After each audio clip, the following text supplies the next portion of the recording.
Hello and welcome to my channel. I am Neil, a professional psychologist. I hope you will be fine. Today we will talk about what is media literacy and its history. Impact and practices of media literacy. Let's start today's topic. According to the Center for Media Literacy, a leading advocacy organization, media literacy provides a framework to access, analyze, evaluate, create, and participate with messages in a variety of forms, from print to video to the internet. Media literacy builds an understanding of the role of media in society as well as essential skills of inquiry and self-expression necessary for citizens of a democracy. In other words, media literacy is the ability to apply critical thinking skills to the messages, signs, and symbols transmitted through mass media. We live in a world that is saturated in media of all kinds, from newspapers to radio to television to the internet. Media literacy enables us to understand and evaluate all of the media messages we encounter on a daily basis, empowering us to make better choices about what we choose to read, watch, and listen to.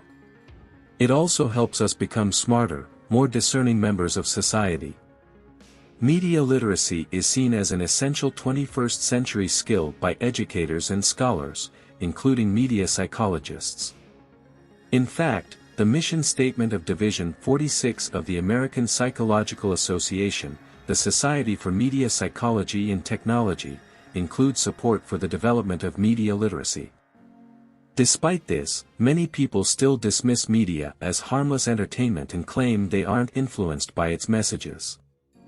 However, research findings consistently demonstrate that people are impacted by the media messages they consume.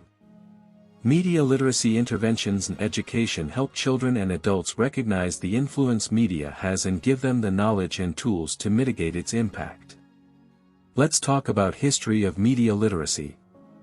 The earliest attempts at media literacy education are often traced back to the British Film Institute's push in the late 1920s and early 1930s to teach analytical skills to media users. Around the same time in America, the Wisconsin Association for Better Broadcasters sought to teach citizens to be more critical consumers of media. However, the goal of these initial media literacy efforts, which continued into the 1960s, was to protect students from media by warning them against its consumption. Despite this perspective, the dominance of media, and television in particular, continued to grow, even as interest in media literacy education waned.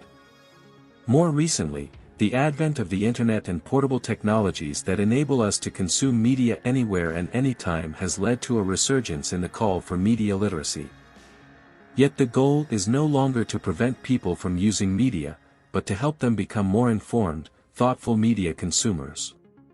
Although media literacy education has now become accepted and successful in English-speaking countries including Australia, Canada, and Britain, it has yet to become a standard part of the curriculum in the United States, where a lack of centralization has led to a scattershot approach to teaching practical media literacy skills.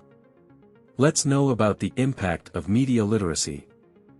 Despite America's lack of a standardized media literacy curriculum, study after study has shown the value of teaching people of all ages media literacy skills.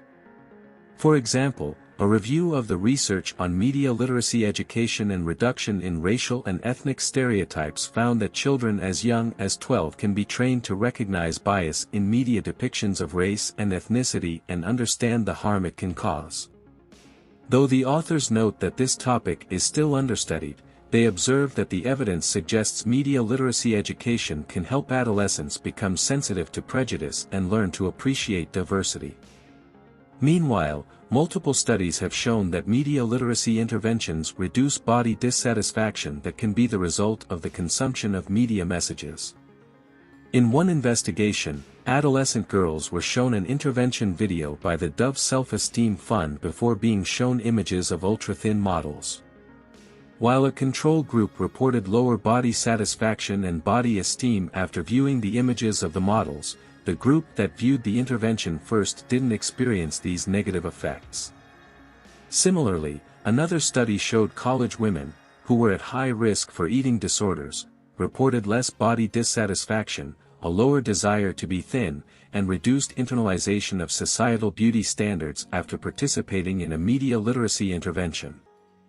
The researchers concluded that media literacy training could help prevent eating disorders in high-risk individuals.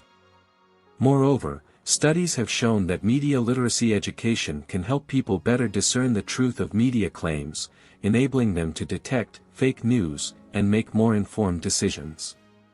For instance, research into young adults' assessment of the accuracy of claims on controversial public issues was improved if the subjects had been exposed to media literacy education.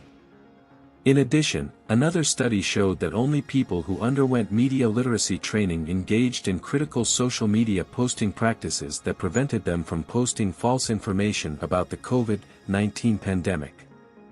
How to practice media literacy. The evidence for the benefits of media literacy suggests it is valuable for people of all ages to learn to be critical media consumers. Media scholar W. James Potter observes that all media messages include 4 dimensions.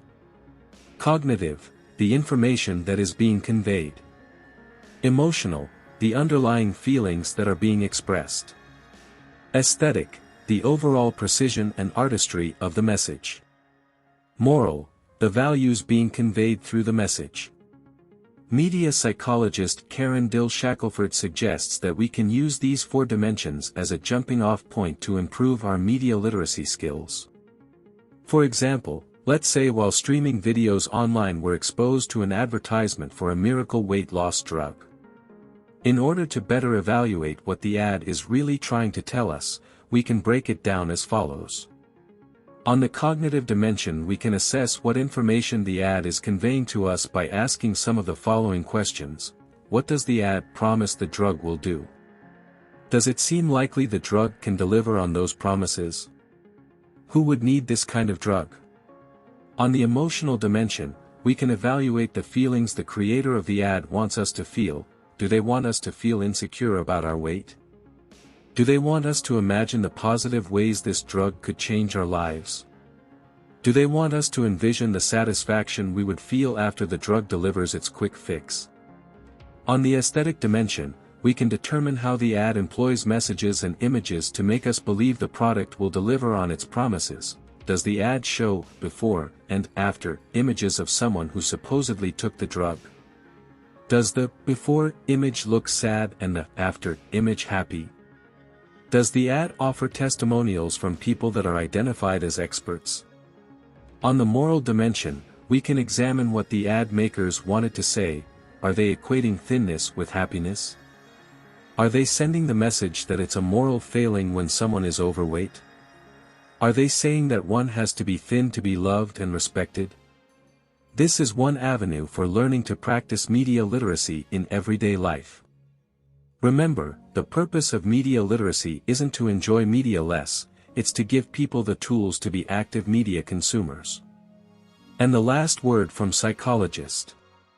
Not only will media literacy enable you to detect, analyze, and evaluate negative or false media messages, it will actually enable you to enjoy media more because it puts control over the media back into your hands. And research shows this is likely to increase your health and happiness. I hope you enjoyed the video. Please like this with your friends and subscribe to my channel.